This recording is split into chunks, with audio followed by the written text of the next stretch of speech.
Miss ஆனது இதுக்கப்புறம் நடக்க முடியாதுன்னு பார்த்தா ரோபோ அண்ணனோடது. அதுக்கு என்ன சொல்லி சரி பண்ண முடியுன்றது தெரியல.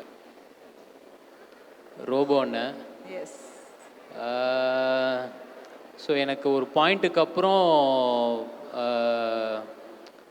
ஒரு ஒரு மெமரபிளான ஒரு அவார்டு வாங்கினதுன்னா அது இந்த கோல்டு மெடல் அப்படி தான் நினைக்கிறேன்.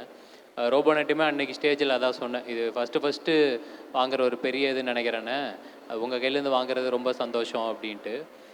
ஒரு சிலர் கூட எப்படியாவது நடிச்சிடணுன்ட்டு எனக்கு சில ஆசைகள்லாம் இருக்கும். எம்எஸ் பாஸ்கர் சார் ஆகட்டும், சார்லி சார் கூட நடிக்கணும்னு பயங்கர ஆசை. அது இந்த படத்தில் நிறைவேறிடுச்சு. அது மாதிரி மிஸ் ஆனது இதுக்கப்புறம் நடக்க முடியாதுன்னு பார்த்தா ரோபோ அண்ணனோடது. அதுக்கு என்ன சொல்லி சரி பண்ண முடியுன்றது தெரியல. அது என்னைக்குமே அவர் எங்க இருந்தாலும் அந்த பிளெஸிங்ஸ் எப்பவுமே கொடுத்துட்டே இருப்பாரு எல்லாருக்குமே. அது என்னைக்கா இருந்தாலும் அது அப்படியே அந்த வருத்தம் அது அப்படியே தான் இருக்கும்னு நினைக்கிறேன்.